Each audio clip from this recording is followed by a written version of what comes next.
Bienvenidos a todos los oyentes a El Comentario, un espacio dirigido y realizado por Agustín Sancho Cubero. Hola a todos. Imaginemos por un momento la siguiente situación.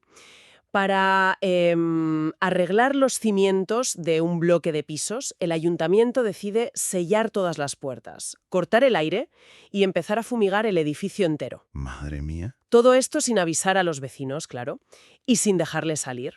Pues, a ver, parece el argumento de una película de terror, pero es exactamente la dinámica de lo que está ocurriendo ahora mismo en la comunidad de La Rioja. Sí, es un escenario tremendo.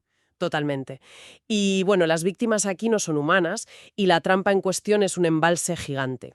Hoy vamos a sumergirnos en un análisis a fondo basado en la información que ha publicado recientemente OCDiario sobre el embalse del Perdiguero en Calahorra. Eso es. Reloj brutal por la supervivencia y que nos obliga a mirar de frente ese choque, ese conflicto entre el calendario de nuestras infraestructuras de hormigón y el reloj biológico de la naturaleza. Pues sí, y a ver, la premisa parece muy sencilla sobre el papel, ¿no? Porque las obras públicas tienen unos protocolos muy rígidos. Básicamente, se está vaciando gran parte del vaso del embalse para sustituir las válvulas de fondo de la presa. Claro. Y desde el punto de vista de la ingeniería civil, o sea, esto es una intervención ineludible. Es que las válvulas de fondo son literalmente los mecanismos de desagüe que están en la parte más profunda de la pared de la presa. Que tienen que soportar una presión brutal, imagino. Exacto, una presión hidrostática descomunal. Y tienen una doble función, digamos. Por un lado, pues permiten regular el caudal ecológico del río aguas abajo, y por otro son la vía de escape de emergencia para vaciar el embalse rapidísimo si hubiera riesgo de rotura. O para limpiar todo el fondo, ¿no? Eso es, para purgar los sedimentos que se acumulan. Entonces, claro, si esas válvulas se oxidan o fallan, el riesgo estructural para las poblaciones cercanas es inasumible. Por eso nadie en la comunidad científica discute que haya que cambiarlas. Ya. A ver, la seguridad estructural es la prioridad. Eso es evidente para cualquiera. El problema, y lo que a mí me parece verdaderamente incomprensible cuando analizamos estos datos, es cómo se planifican estos proyectos millonarios. Totalmente de acuerdo. Tenemos una obra de ingeniería diseñada al milímetro, con presupuestos astronómicos, excavadoras, grúas, calendarios súper precisos, pero parece que a nadie se le ocurrió mirar el agua antes de abrir el tapón. Sí, es un descuido monumental. Porque un embalse es una estructura artificial, ¿vale? Pero cuando pasas 50 años almacenando agua en un valle, pues la naturaleza lo coloniza. Ya no es un simple tanque de agua, ¿eh? Se convierte en un ecosistema salvaje súper complejo. Absolutamente. Y el término técnico para lo que falla aquí es la evaluación de impacto ambiental dinámica. Porque a menudo, en este tipo de grandes obras, los expedientes burocráticos se basan en fotografías estáticas o en censos que están totalmente desactualizados. Claro, el papeleo va por un lado y la realidad por otro. Exacto. El cronograma avanza impulsado por los plazos de la constructora.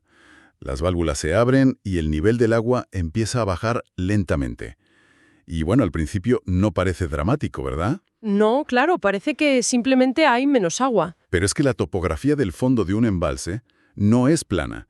Está llena de depresiones, de antiguas pozas, desniveles.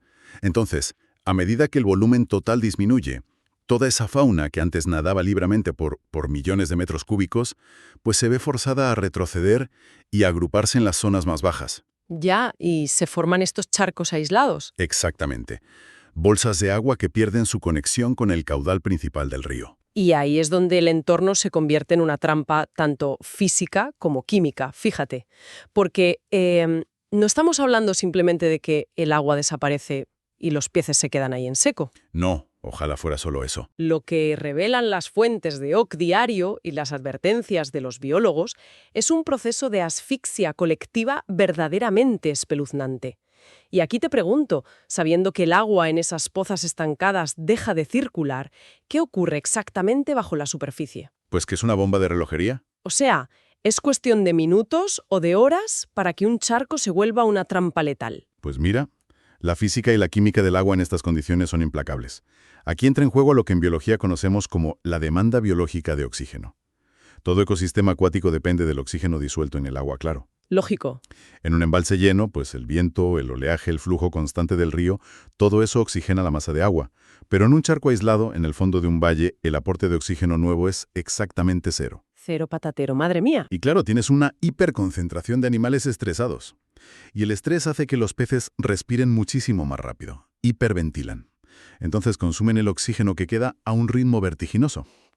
Y a eso hay que sumarle la temperatura, ¿no? Porque al haber mucha menos profundidad, la radiación solar calienta ese pequeño charco rapidísimo, comparado con un lago profundo. Exacto. Y la ley física básica nos dice que el agua caliente tiene mucha menos capacidad para retener oxígeno que el agua fría. Así que por un lado consumen más porque están en pánico y por otro el agua retiene menos oxígeno por el calor. Esa es la trampa perfecta. Por eso la curva de deterioro no es una pendiente suave, ¿eh? Es un desplome exponencial. Cuando el oxígeno cae por debajo de un umbral crítico, que suele estar en torno a los 2 o 3 miligramos por litro, la mortalidad masiva ocurre literalmente en cuestión de minutos. ¡Qué barbaridad! Y el remate de este escenario, el golpe de gracia, digamos, es el lodo. Porque durante décadas el río arrastra limos y arcillas que se van depositando en el fondo. Claro, el sedimento. Sí, y crean una capa de fango superdensa, negra y anaeróbica, o sea, sin oxígeno propio. Y a medida que el agua se evapora, este lodo queda expuesto y es una pasta viscosa, es casi como cemento fresco. Ya, y los animales se quedan pegados ahí. Se quedan totalmente atrapados. Pierden la capacidad física de nadar o de arrastrarse hacia aguas más profundas. Es un colapso total. Y a ver, las imágenes y los testimonios documentados apuntan a escenarios desoladores de animales agonizando en ese fango. Sabiendo cómo funciona esta trampa, es vital poner nombre y apellidos a las especies que están sufriendo esto. Desde luego. Porque esta narrativa de, bueno, son solo unos peces, pues se desmorona por completo cuando revisamos el catálogo de afectados. Empezando por un caso gravísimo a nivel autonómico, que es el pez fraile. Un caso muy sensible, sí. Porque la propia Comunidad de La Rioja tiene catalogada esta especie en peligro de extinción. Y por lo que describe su biología, yo entiendo que el pez fraile es un animal bentónico, ¿verdad? Sí, exacto. O sea, que vive pegado al fondo, refugiándose entre las piedras, en zonas de corriente donde el agua es súper cristalina y tiene mucho oxígeno. Así es. Y claro, su tolerancia a la contaminación o a la turbidez es prácticamente nula. Entonces, al ser un pez de fondo, es la primerísima víctima directa del descenso de nivel y de ese lodo que comentábamos. Claro, se lo tragan directamente. Exacto. Cuando sus branquias se saturan de sedimentos finos, se asfixian de forma mecánica antes incluso de que el oxígeno disuelto desaparezca del todo. No tienen, digamos, capacidad evolutiva para tolerar aguas estancadas. Y perder un hábitat así debe ser terrible para una especie en peligro. Imagínate, la pérdida de un solo hábitat seguro para el pez fraile puede suponer un retroceso irrecuperable de décadas, en todos los programas de conservación autonómicos. Pero ojo, porque la gravedad no se queda en las fronteras de La Rioja. Y aquí es donde la historia adquiere pues, una dimensión internacional que a mí me parece alucinante y a la vez súper trágica. Sí, porque las fuentes confirman la presencia de la anguila europea en este embalse. Exacto. Quienes nos sintonizan y conocen un poco el ciclo vital de la anguila, pues sabrán que estamos hablando de una de las migraciones más extremas e incomprendidas de todo el reino animal. Es un viaje épico. O sea, todas las anguilas europeas nacen en el Mar de los Sargazos, en pleno Océano Atlántico. Y desde allí, siendo apenas unas larvas, viajan arrastradas por las corrientes durante miles de kilómetros. Miles. Tardan varios años. Hasta llegar a las costas de Europa. Remontan nuestros ríos, superan presas, obstáculos increíbles, para pasar su vida adulta en aguas dulces como las del embalse del Perdiguero. Y luego, cuando maduran, intentan hacer el viaje inverso para volver a desovar al océano. Y el problema es que la anguila europea está catalogada en peligro crítico de extinción a nivel global.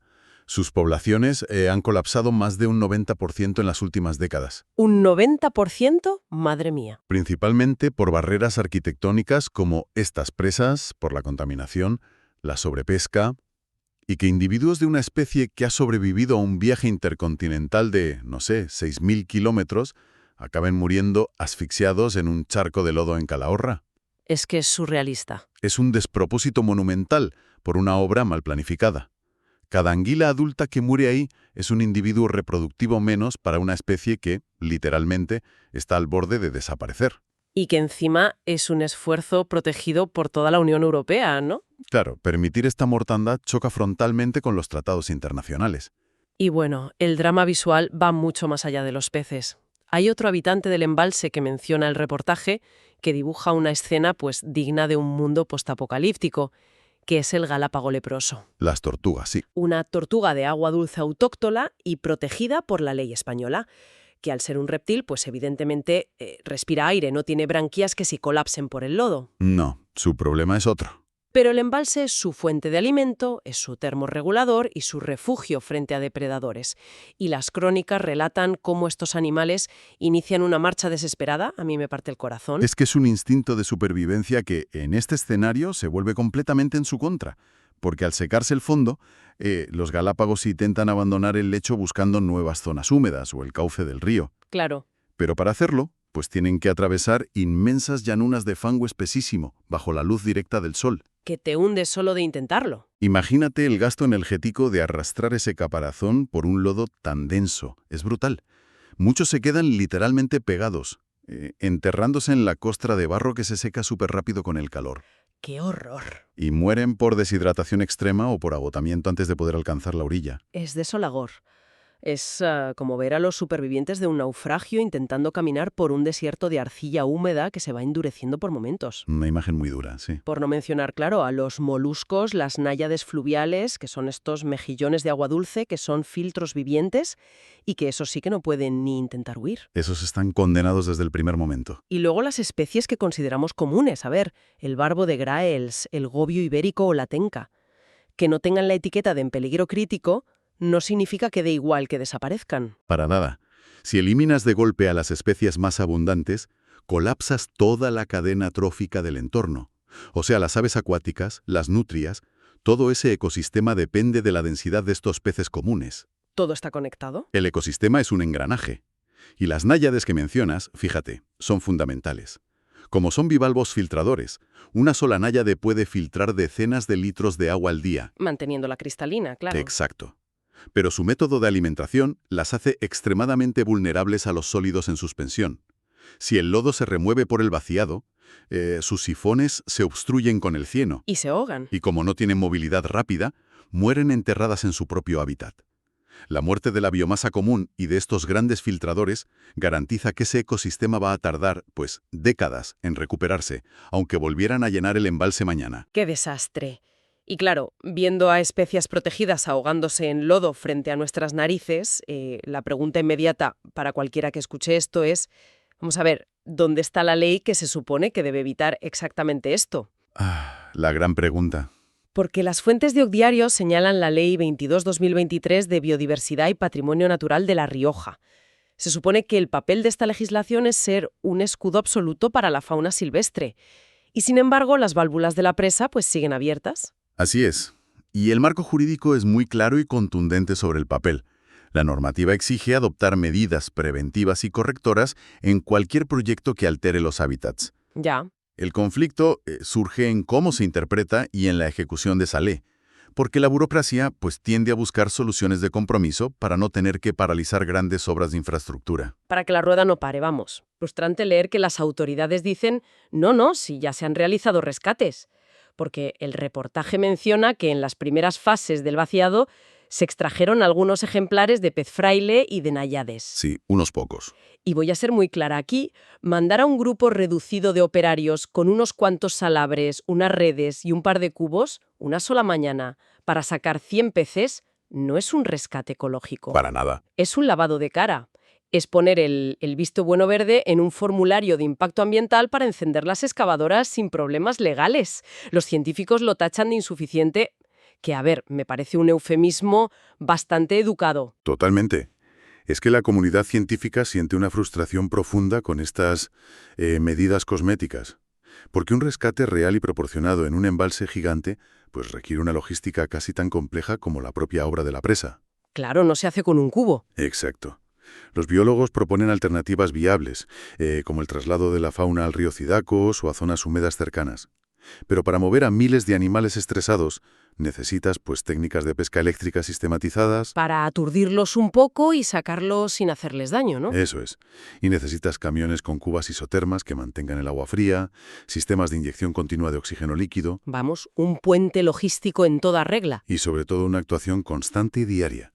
No sirve de nada rescatar el primer día y darte por satisfecho, mientras el embalse se sigue vaciando durante semanas. Es que la maquinaria pesada está ahí, los presupuestos millonarios están ahí, pero la burocracia se mueve pues a la velocidad de la tinta en el papel, mientras que la asfixia de la biodiversidad avanza por horas.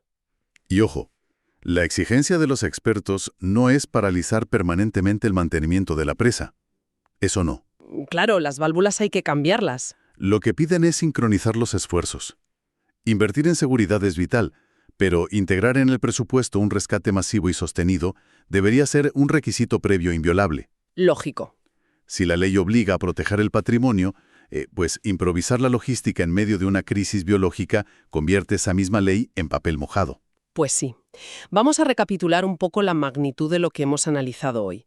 Partíamos del embalse del Perdiguero, en Calahorra, donde una reparación estructural necesaria ha desenmascarado una negligencia tremenda en la planificación. Así es. Hemos visto cómo la mecánica de las válvulas de fondo impone un reloj que ignora la dinámica del oxígeno, creando esa trampa química de fango asfixiante. Una trampa que, como hemos visto, se está cobrando un peaje altísimo, arrasando con especies tan vulnerables como el pez fraile, interrumpiendo el viaje internacional de la anguila europea y condenando a los galápagos leprosos. Sí. Y todo esto ante un marco legal que, bueno, hoy por hoy parece que no tiene el músculo para aplicar salvamentos reales y sistemáticos. Lamentablemente. Es la crónica de una desconexión fatal entre el mundo artificial que construimos y la naturaleza que lo habita.